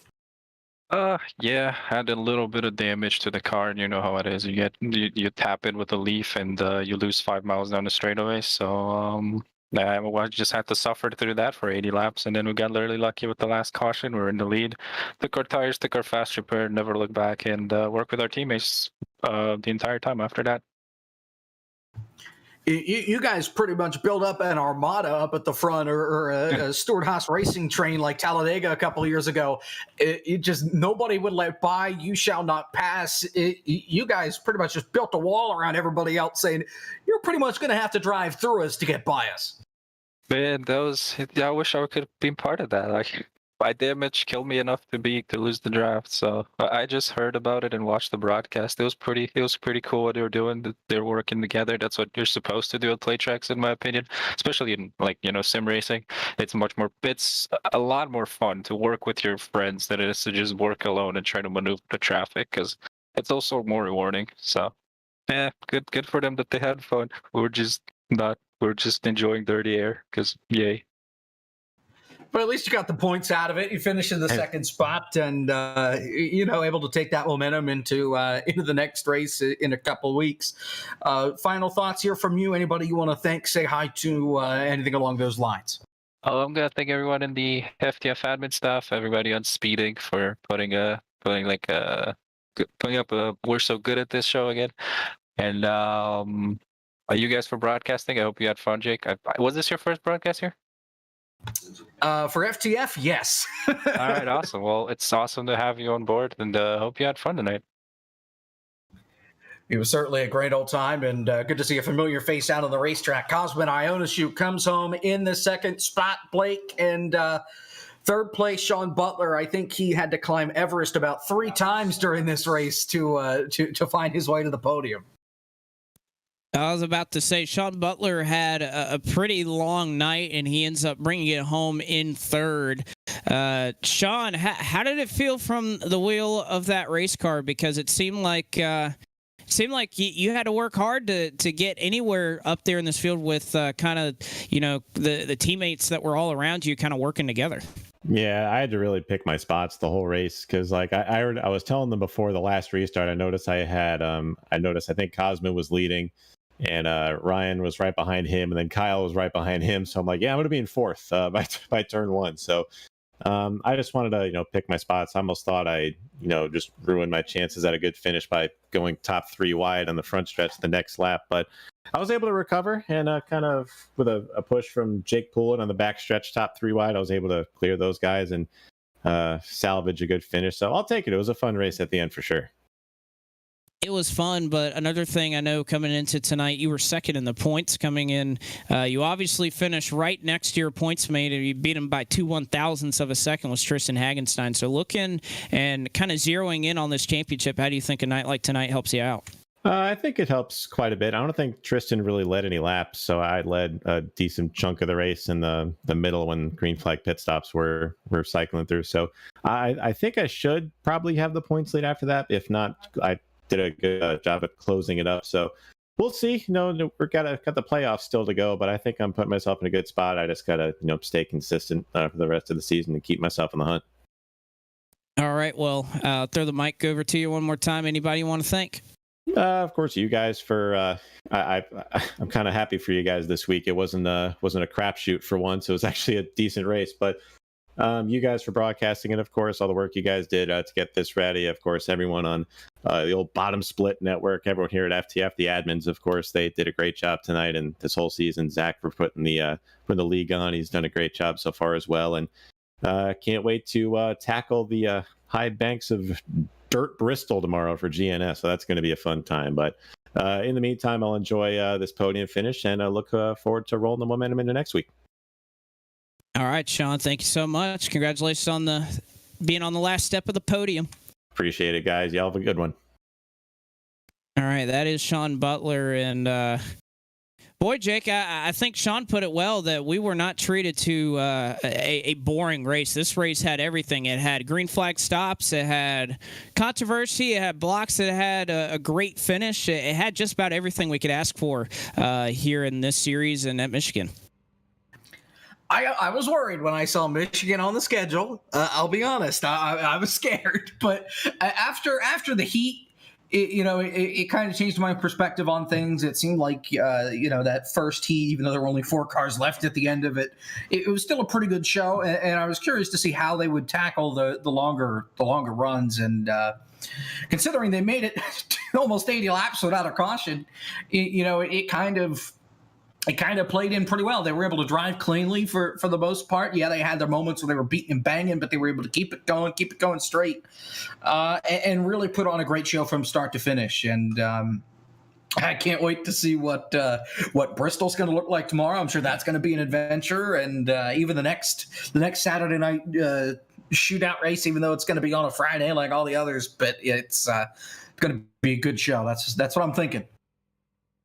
I'm thinking it will be as well. I think tomorrow night will be a great show when you talk about Bristol on the dirt, Xfinity cars. And again, we have just seen absolute chaos in that series, and I don't think that tomorrow is going to disappoint in any form or fashion. So for everybody up here in the broadcast booth, for my brand new broadcast partner and Jake, appreciate you being up here, and our producer down in the virtual production trailer, Zach Johnson. My name is Blake McCandless, saying so long tonight for the Michigan International Speedway, where we bid you farewell, and congratulations to tonight's winner of the Michigan 200, Kyle Riley.